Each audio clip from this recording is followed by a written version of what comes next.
Salut Samir. Salut Julien.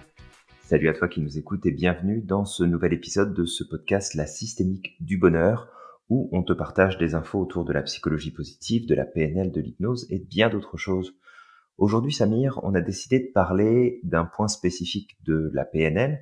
On va parler d'un des métaprogrammes. Alors on expliquera peut-être ce que sont les métaprogrammes après, mais au moins de nous annoncer un peu lequel de ces métaprogrammes on va aborder finalement, duquel on va parler aujourd'hui dans cet épisode de podcast. Ouais, aujourd'hui en fait on va parler d'un métaprogramme qui est très important en coaching, qui est le concept d'accord-désaccord. Okay. Alors lorsqu'on est avec un client, très souvent on va essayer un petit peu de faire une liste des métaprogrammes qui composent cette personne. Alors les métaprogrammes, c'est une espèce de programme interne et alors il y en a plusieurs. Et ces programmes-là permettent de comprendre à peu près comment le processus de la pensée chez la personne se développe ou se construit. Et on peut utiliser aussi les métaprogrammes comme des leviers pour aider la personne à avancer. Donc, on parlait du concept d'accord-désaccord. Alors en fait, une personne qui va être accordée aura plus tendance, en règle générale, à être en accord avec ce qu'on dit. Alors, ça ne veut pas forcément dire être d'accord avec nous, mais en tout cas, qui aura plus tendance à aller dans le sens de ce que nous dirons.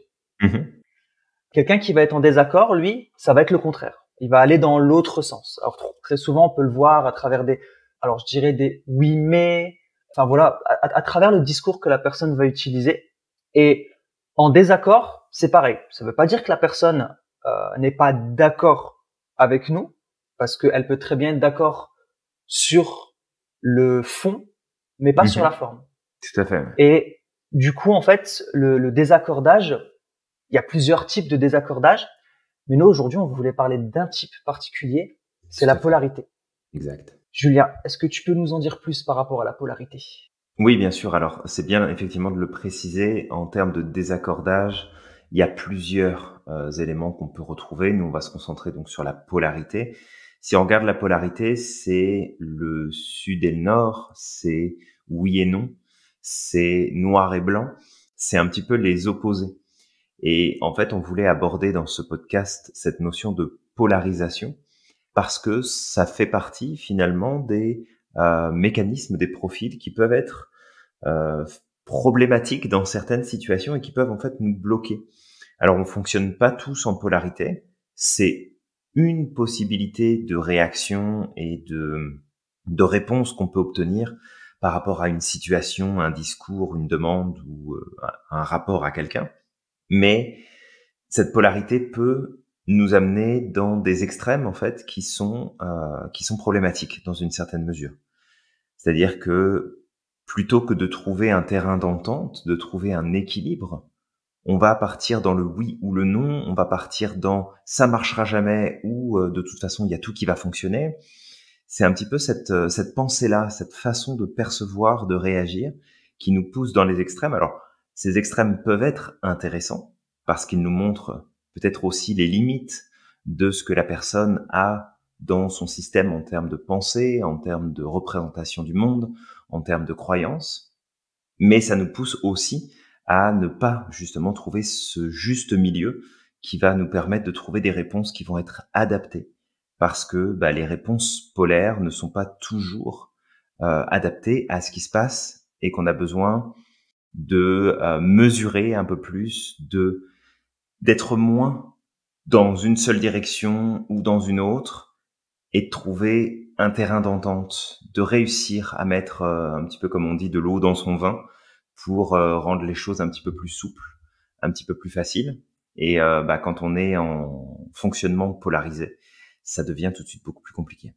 C'est vrai que la polarité, c'est assez difficile à gérer très souvent. Et moi, ça me fait penser la polarité au concept de verre à moitié vide ou de verre à moitié plein. Donc voilà, c'est vraiment d'être dans les extrêmes des deux côtés. Et ça peut être vraiment très problématique justement avec les clients parce que ce qui peut se passer, c'est que souvent, quand on va travailler avec eux sur certains sujets, le fait qu'ils se mettent en polarité, c'est un peu comme s'ils ils mettaient une barrière justement entre nous et eux. Et ça peut être compliqué justement pour avoir du résultat parce que quand on est face à une personne polarisée, qu'on ne sait pas comment travailler sur ces métaprogrammes-là, en tout cas, Tout à fait, ouais. sur la polarité, ben on peut très vite tourner en boucle et boucler. Et je suis sûr et certain que toi qui nous écoutes, tu dois connaître des gens polarisés. Peu importe ce que tu lui dis, tu parles de sujet avec lui, il va toujours partir dans le non mais je suis pas non mais oui mais, et en fait il va toujours partir rebondir et partir ailleurs. Et après ben ça peut tourner et au bout d'un moment ça peut vite devenir usant. Donc oui, effectivement, Samir, comme tu le dis, ça peut être vraiment super compliqué de gérer une personne qui va être en polarité. Alors déjà, se gérer soi, si on est en polarité, ça peut être compliqué. Mais en plus, si on a des clients qui se présentent et qui ont cette tendance, parce que c'est comme une espèce de préférence dans notre système, hein, les métaprogrammes, c'est qu'est-ce qu'on utilise pour comprendre, analyser, interpréter, encoder l'information par rapport à notre rapport au monde et notre rapport à nous-mêmes. Et dans ces métaprogrammes, il y a donc le côté justement désaccordage ou mismatch, hein, on appelle ça aussi le mismatch, avec la polarité. Et ça, c'est un élément qui peut être complexe si on n'a pas appris justement à gérer ça et si on n'a pas appris à comprendre les métaprogrammes. C'est d'ailleurs pour ça aussi qu'on passe beaucoup de temps sur ce sujet-là quand on fait la formation de maître praticien, parce que ça devient essentiel. Une fois qu'on voit ce que sont les métaprogrammes et comment est-ce qu'ils fonctionnent et qu'est-ce qu'ils mettent en place, ça nous montre en fait toute l'importance que ça représente. Et même d'ailleurs dans la formation, je vous le dis, il y a plein de choses que vous pouvez faire juste avec les métaprogrammes sans forcément aller chercher des techniques plus complexes, de jouer simplement sur ces éléments-là. Fait que la polarité peut être difficile à gérer parce que l'individu va partir dans des extrêmes. Si, par exemple, vous lui posez des questions et qu'il en vient à exprimer des solutions possibles, s'il est en désaccord, donc s'il n'est pas aligné en fait, hein, s'il n'y a pas une cohérence avec son système, il va passer en désaccordage et ce désaccordage-là peut l'amener en polarité et donc l'amener carrément à des opposés. Plutôt que de dire bah, cette solution-là est peut-être pas idéale, mais si je change ce point-là et ce point-là, ça deviendra viable et là, ça devient intéressant. La personne polarisée va dire « Ah non, de toute façon, ça marchera jamais ». Il n'y a pas de demi-mesure. C'est soit tout bon, soit tout mauvais. Soit tout blanc, soit tout noir, mais il n'y a pas de gris. Il y a pas de, c'est comme s'il n'y avait pas de curseur entre les deux opposés de l'information. Et la personne va prendre position sur un point ou sur un autre. Il y a des gens, peut-être toi qui nous écoutes, que tu connais, tu leur proposes des choses, la première réponse qu'ils ont à te donner, c'est non. C'est la première chose qui sort. Non. Il n'y a pas eu de réflexion, il n'y a pas eu de quoi que ce soit, et même des fois après que la personne ait dit non, il y a un petit temps de réflexion, et puis ah bah non, mais finalement ça peut être intéressant. Ok. Mais sur ce qui ressort de façon automatique, c'est vraiment cette polarité. J'ai une information qui arrive, hop, je vais à son opposé. J'ai une question qui arrive, hop, je réponds à son opposé. J'ai une solution qui se présente, hop, je vais à son opposé, c'est-à-dire pas de solution, blocage, problème, difficulté. Et même si ça peut être très intéressant d'utiliser la polarité nous-mêmes, en tant qu'accompagnant, en tant qu'aidant, hein, on facilite la transformation et le passage à l'action chez nos clients, bah, quand c'est du côté du client, il faut savoir le reconnaître et savoir le gérer. Alors, il y a des petites astuces, hein, on peut aller chercher l'opposé de la réponse pour que notre client trouve lui-même la réponse qui peut être intéressante.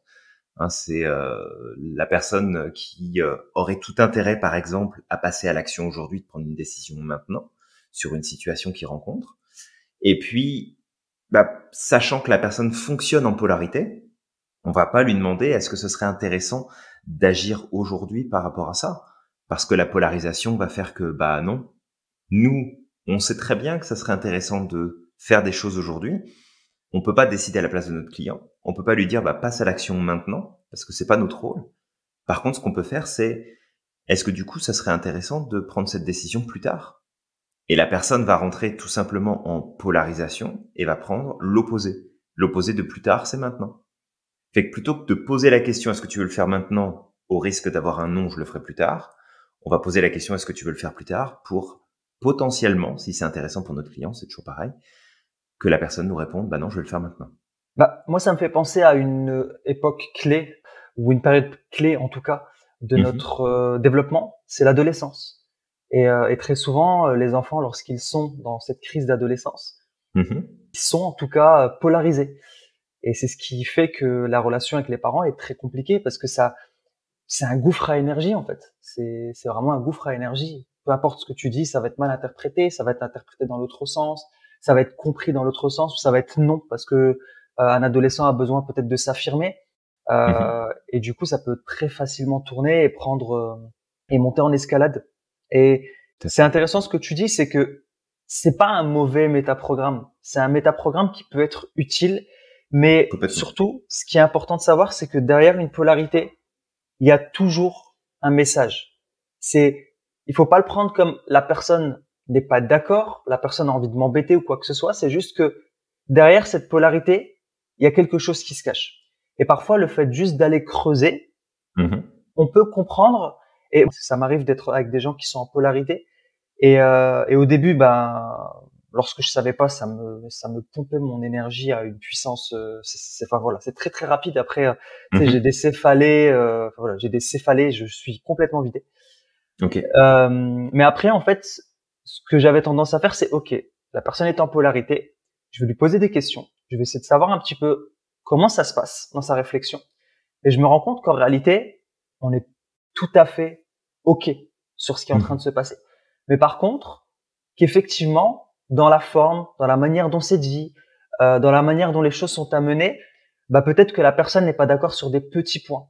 Et après, ça permet de se dire, bah en fait, on est totalement en accord sur le sujet. C'est juste qu'effectivement, il y a deux, trois petits sujets comme ça sur lesquels toi tu le comprends de cette manière-là, moi je le comprends de cette manière-là. Mais et du coup, voilà, ça peut être vraiment intéressant de creuser des fois pour comprendre qu'est-ce qui se cache derrière. Mmh. Et aussi, mais ça c'est en systémique, hein. En systémique, on va jamais. Euh, la systémique, c'est un peu comme de l'aïkido avec de la communication. Ouais. Et en fait, en systémique, ce qui est souvent dit, c'est qu'on ne va jamais. En fait, on ne lutte pas. On va dans le sens de la personne.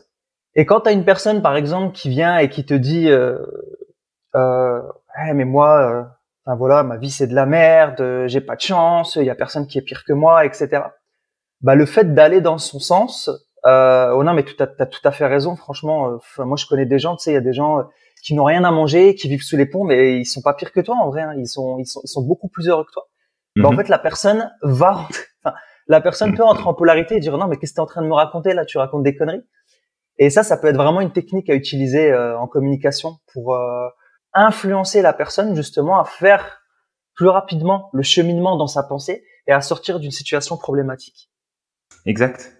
Exact, parce que de toute façon, c'est notre but aussi, c'est de réussir à accompagner l'autre, à sortir de sa problématique, à sortir de ses freins, de ses blocages. Et quand il y a polarité, bah c'est plus difficile parce que tout, c'est un peu comme si c'était un automatisme qu'on aurait installé en nous et qu'à chaque fois qu'il se présente quelque chose, bah on est polarisé et on part sur autre chose. On part sur une autre direction, on va vers ce qui peut-être ne fonctionne pas ou des idées qui sont en opposition.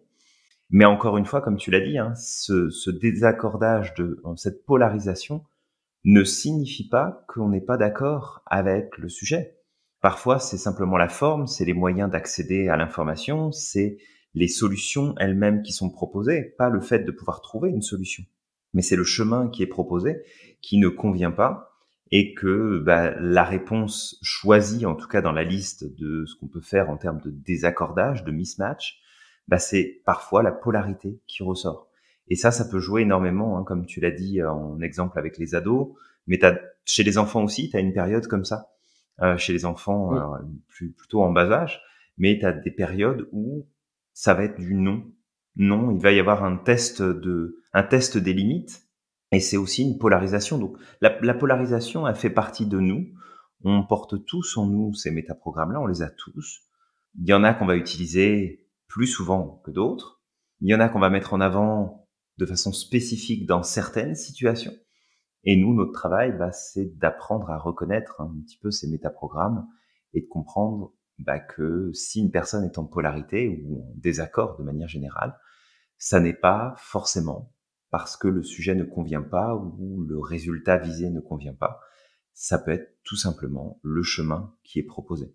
Et dans ce cas-là, si jamais demain vous tombez sur des gens qui sont en polarité, bah plutôt que d'essayer de les amener dans le sens de ce que vous voulez, un petit peu comme Samir vient de nous le dire, c'est que il faut aller dans le sens du client et il faut commencer à l'aider à bâtir une échelle de mesure qui va lui permettre de bouger un petit peu son curseur sans forcément partir dans les extrêmes. L'aider à retrouver un petit peu plus de visibilité, un petit peu plus de clarté sur, bon, bah ça, c'est les deux options que tu as en tête. C'est un peu choix 1, choix 2. On sait en PNL, par exemple, que plus on a de choix, mieux c'est.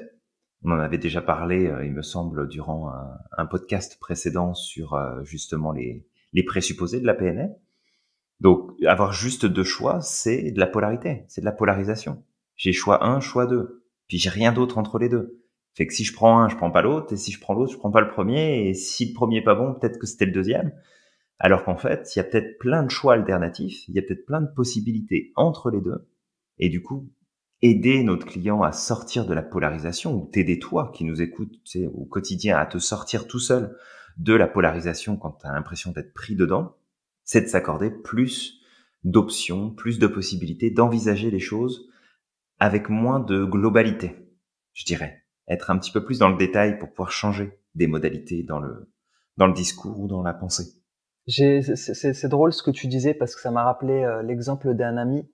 J'avais un ami justement où quand son fils ne voulait pas faire ses devoirs, ce qu'il lui disait c'est surtout tu n'as pas le droit de faire tes devoirs. Je t'interdis de faire tes devoirs. Et en fait, non, j'ai envie de les faire, etc. Alors que au départ, il ne les faisait pas, hein, il traînait. Et en fait, non, je vais les faire et tout ça. Et non, surtout, tu ne prends pas ton stylo, tu ne prends pas ta feuille de devoir et tu ne le fais pas. Et en fait, l'enfant le faisait. Et ça, c'est vrai que c'est assez drôle. C'est vraiment assez drôle. Et quand on sait utiliser ce métaprogramme, c'est vrai qu'on peut faire des miracles avec les clients. Et encore une fois, comme je dis, c'est pas de la manipulation, c'est vraiment de l'influence. Parce que quand tu as une personne en face de toi, un client ou une personne qui souffre, qui a des difficultés par rapport à une situation, mais qui est justement en polarité, parce que du coup, bah, personne, elle se plaint, elle veut une solution. Mais peu importe ce que tu vas lui proposer, elle va dire non. Bah, le fait de l'amener à voir les choses différemment, c'est un peu ça en fait. C'est qu'en allant dans son sens ou en allant dans l'opposé, on l'amène directement à se mettre dans l'autre opinion. Et à ce moment-là, elle peut développer sa pensée, se dire, bah en fait non, ça peut être une bonne manière de voir les choses. Et à ce moment-là, elle avance. Et ouais, complètement. Et c'est drôle parce que cette polarité, on la retrouve beaucoup. Alors moi, je l'ai vu ces derniers temps dans l'actualité avec les anti-vax et les pro-vax. Donc il y a les anti-vaccins et les pro-vaccins. Et en fait, ça se tape dessus parce que les pro-vaccins, pour eux, ceux qui ne veulent pas se faire vacciner sont des idiots. Et les anti-vaccins, mais vraiment polarisés, hein, on parle des polarisés, pour eux, les gens qui se font vacciner sont des moutons. Et en fait, ils sont là, ils se tapent dessus, ils se crient dessus, il y a des noms d'oiseaux qui volent, alors que, en fait, voilà, les deux utilisent les mêmes mécanismes. Ils sont tous les deux en polarité. Et on voit ça aussi, chez les extrémistes, des profils qui ont tendance à fonctionner en polarité, ont beaucoup plus de chances, en fait, d'aller dans les extrêmes et peut-être d'être dans des extrêmes, dans des formes d'extrémisme que des personnes qui vont être plus facilement en matching. Après, on peut tous être à certains moments en mismatch, c'est-à-dire désaccordé. Mais il y a des profils qui auront plus tendance à aller dans le désaccordage que dans l'accordage. Et voilà. Donc, l'extrémisme, par exemple, c'est une conséquence de la polarité. Ça peut être une conséquence de la polarité. Et parfois, on a tendance à, j'entends, c'est pareil. Il y a des personnes qui diront, on peut parler des extrémismes religieux. Des fois, je vois des gens qui ont tendance à dire mais les religions, sans religion, on serait bien plus heureux. C'est les religions qui apportent des problèmes dans ce monde, etc. C'est des personnes qui sont polarisées qui disent ça. Au même titre que certaines personnes qui sont extrémistes auront tendance à vouloir imposer leur vision. Il y a des gens qui sont laïcs et qui sont extrémistes. Il y a des gens qui sont athées qui sont extrémistes. Il y a des gens qui sont religieux qui sont extrémistes. Ça peut toucher vraiment tout le monde. Et le laxisme est une forme aussi d'extrémisme. Le laxisme à outrance, il y a des gens qui sont positifs à outrance, c'est une forme de polarité, qui sont incapables de... Alors on parlait la dernière fois du positivisme à outrance, c'est une chose qui est pas qui est pas aidante, le positivisme à outrance. Non, c'est Il une faut un juste polarisation milieu. aussi, hein. Ouais. Clairement. Il faut un juste milieu dans tout, et ça tu le disais, une fois on a eu une discussion et tu m'avais parlé des zones de gris. Alors je te disais que c'était assez difficile de passer du temps dans les zones de gris, que parfois quand je voyais les gens qui avaient des certitudes, j'avais l'impression qu'en fait ils avaient une vie plus facile. À certains moments, c'est ce que je me disais, parce qu'ils avaient des idées toutes faites, ils avaient plein de certitudes. Ouais. Mais malgré tout, pour rien au monde, j'aimerais avoir trop de certitudes ou vivre dans le blanc-noir, dans le 0-1, parce que ça biaise le monde et ça permet pas de cerner toutes les nuances, tout ce qui peut se passer. On n'est pas dans l'équilibre en fait, dans ces moments-là. Et toi, tu me disais, Samir, c'est vrai que c'est pas facile justement d'être dans le doute constant, d'essayer de comprendre tout le monde, mais au fur et à mesure du temps, on finit par se rendre compte que dans les zones de gris, il y a différentes nuances et on arrive plus facilement justement à jongler avec ces différentes nuances.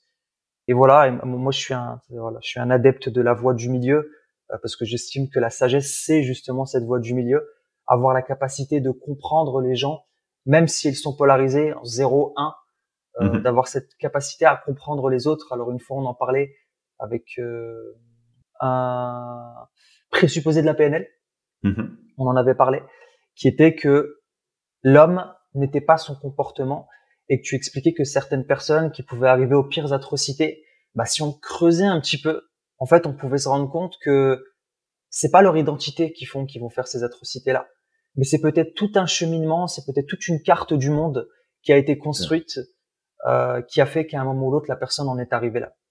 Et quand on est dans cette voie du juste milieu, alors c'est pas qu'on va cautionner ce que la personne a fait, mais on peut plus facilement, en tout cas, on ne va pas déshumaniser la personne pour autant, en étant capable de dire je suis pas d'accord avec ce qu'il a fait.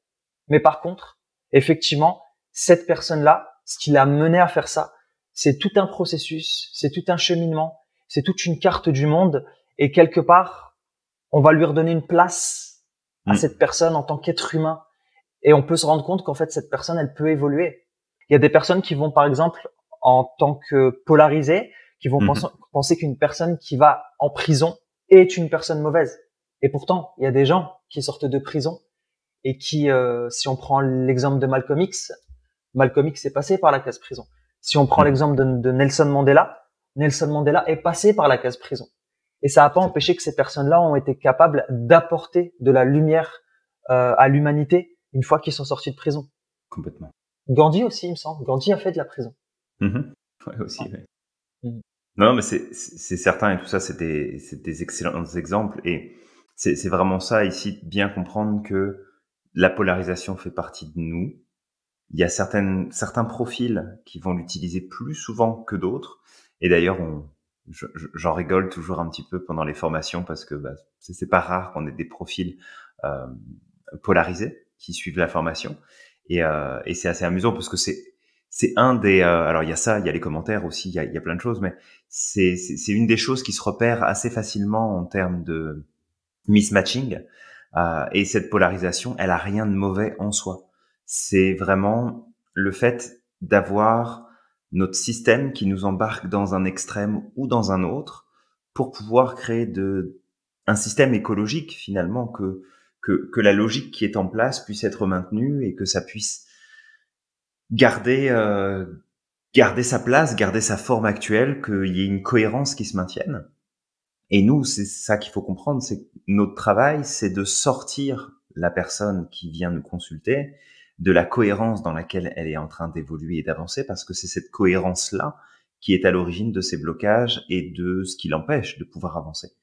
Donc, comme tu l'as dit, on ne manipule pas, mais on influence, et on influence en utilisant des leviers comme les métaprogrammes, par exemple, pour pouvoir dire, je comprends que tu fonctionnes en polarité là-dessus, je vais utiliser le même métaprogramme que toi, mais je vais l'utiliser d'une manière que ça va te permettre de commencer à voir les choses différemment.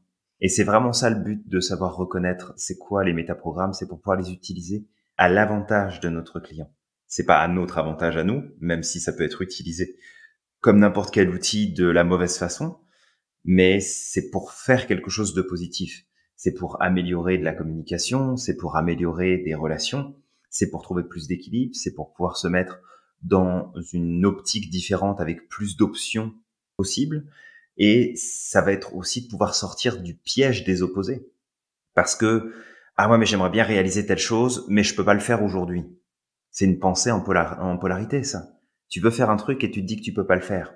Peut-être que oui, peut-être que t'es pas en mesure de faire ce truc-là en entier tout de suite. Mais qu'est-ce qui t'empêche de commencer par une première partie, de poser une première étape, de commencer à prendre une première décision, d'apprendre une nouvelle chose? Tu peux pas le faire tant que tu restes polarisé. Si t'es polarisé, t'es dans des extrêmes. C'est possible, pas possible, c'est bon, pas bon, c'est juste, pas juste. Et notre travail, c'est vraiment de rééclairer le plus possible ce qui se passe dans l'esprit de la personne et lui donner accès à des nouvelles informations pour que ça puisse amener à finalement des résultats qui soient plus intéressants pour elle. Parce que tant qu'on restera dans la polarité, on pourra pas faire grand-chose. On va être coincé parce qu'il y aura pas d'entre-deux, parce qu'il y aura pas d'options, parce qu'il y aura pas d'autres possibilités. Donc vraiment de faire attention à ça. Alors, on ne sait pas si toi qui nous écoutes là aujourd'hui dans ce podcast, peut-être que tu es touché par la polarisation, peut-être que tu es dans ce profil-là, où quand tu as un truc qui arrive, tu pars à l'opposé. Quand il y a un projet et qu'il y a le moindre friction dans le projet, ah bah de toute façon ça marchera pas. Si c'est le cas, surveille-toi, écoute-toi, observe et apprends à aller chercher dans les tons de gris. Va chercher entre le blanc et le noir, pars pas dans les extrêmes. Si tu restes dans les extrêmes, tu vas avoir beaucoup de mal à pouvoir progresser, à pouvoir avancer. Ça va vraiment être compliqué. Et tu sais, Samir, tu prenais l'exemple des pro-vac et des anti-vac. En fait, si on regarde bien la vraie problématique, c'est pas le fait qu'il y en a qui veulent être vaccinés et d'autres qui veulent pas être vaccinés. C'est ce qui est mis en place tout autour de ça, avec entre autres le pass sanitaire, etc. Mais c'est ce qui est fait. Et en vrai, si on questionnait tout ce petit monde-là, on arriverait probablement à trouver un point d'accord entre les deux qui est, finalement, on n'est peut-être pas d'accord sur la manière que les choses sont faites, pas tant sur le résultat que ça amène. Parce que, au pire, t'as pas envie d'être vacciné, tu te vaccines pas. Après, on en pense qu'on veut. On est d'accord, pas d'accord, on considère que c'est dangereux pour les autres ou pas. C'est pas la question. On prend juste cet exemple-là. Mais cette polarisation qu'il y a est la conséquente il y a un désaccord qui est en place, mais c'est pas forcément sur le sujet qui est en place. Il y a probablement autre chose derrière. Et je suis pas mal certain que si on questionne justement ces extrêmes-là, on va réussir à trouver des points qui vont être probablement en commun, sur lesquels les deux parties ne sont pas forcément d'accord, ou qui veulent atteindre quelque chose, mais qui sont pas d'accord sur le chemin à prendre. Donc c'est vraiment ça, c'est pas de partir du principe qu'une personne qui est en polarisation est forcément pas d'accord. Non, elle est en désaccord sur la forme, sur les principes, sur les stratégies à mettre en place, sur le chemin à suivre, mais pas nécessairement sur le résultat. C'est vrai.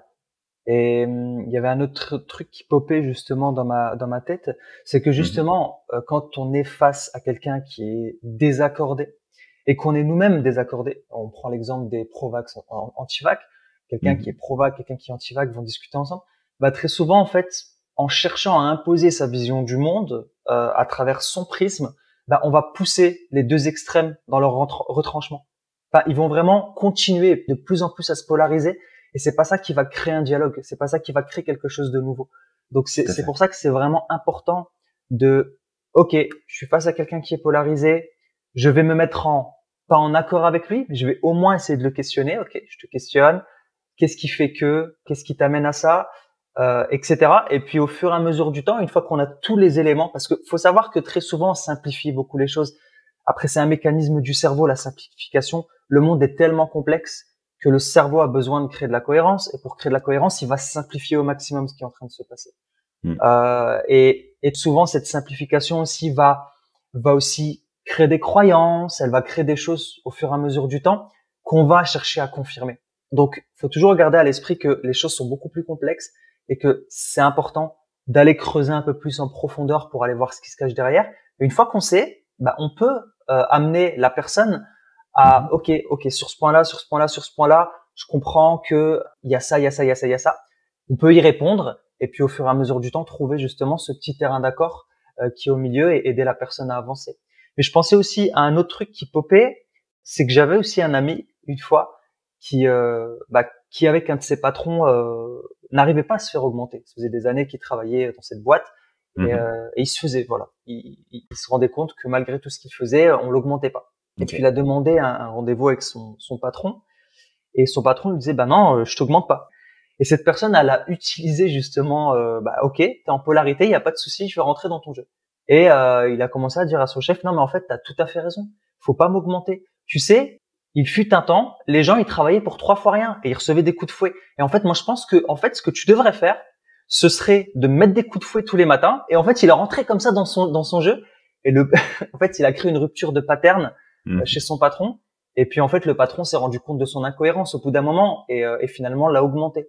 Et alors, je dis pas qu'il faut l'utiliser à tout va, d'aller dans ce sens-là, mais en tout cas, c'est juste pour comprendre qu'à certains moments, en fait, ce qui se cache derrière la polarité, c'est juste peut-être qu'il y a quelque chose qui n'est pas exprimé et que soit en questionnant, soit en mettant la personne en face de son propre miroir, en utilisant la polarité, elle va se rendre compte toute seule qu'à ce moment-là, elle va un peu trop dans les extrêmes. Et aussi, peut-être avant de finir, c'est qu'on parlait aussi de l'accord, le fait d'être en accord. Être en accord tout le temps, c'est pas bon aussi. Il faut trouver ce juste milieu à certains moments. Et à certains moments, c'est bien aussi pour une personne qui est tout le temps dans ce mécanisme d'accord, d'utiliser le désaccordage pour créer de nouveaux résultats, pour créer des situations nouvelles et pouvoir avancer. Et après, avant de te laisser la parole, il y avait un dernier truc avant que ça me parte, parce que ça part, ça revient à chaque fois. C'est que ce mécanisme de désaccordage, vous pouvez l'utiliser contre votre propre mécanisme de désaccordage. C'est-à-dire que si vous êtes polarisé, vous pouvez vous-même utiliser la polarité contre vos polarités. Si vous êtes dans une polarité, par exemple, actuellement, ça va pas, vous pensez que vous pouvez rien accomplir, comme tu l'avais dit tout à l'heure, je vais pas y arriver, moi, de toute façon, j'arrive jamais à réussir ce que j'entreprends, etc. Le fait de partir en polarité de votre polarité, ça va vous permettre aussi de vous rendre compte de votre de l'absurdité de votre pensée à ce moment-là. Alors moi j'ai pas de chance, j'ai jamais de chance. Ok, je pars en polarité de ma polarité. Ouais non mais c'est vrai, j'ai jamais de chance. Moi j'ai jamais accompli telle ou telle chose. Et en fait on se rend compte que finalement non, en fait c'est pas que j'ai pas de chance. Actuellement je suis en train de vivre une situation, je suis en polarité et je peux m'amener en fait en utilisant la polarité de la polarité. Qu'est-ce qu'on fait? On crée quelque chose, on crée une rupture de pattern, on crée une prise de conscience. Ouais, tout à fait. On peut vraiment jouer avec ça et obtenir des résultats qui sont super intéressants. Alors après, c'est un métaprogramme parmi tant d'autres. C'est un parmi les métaprogrammes qui présentent en fait ce qu'on appelle le mismatch, le désaccordage. On pourra peut-être en parler d'autres, mais au moins c'est pour t'amener, c'est toi qui nous écoutes aujourd'hui dans ce podcast, de t'amener ce nouveau niveau de compréhension de l'autre lorsque tu as une réaction en polarité, devant toi.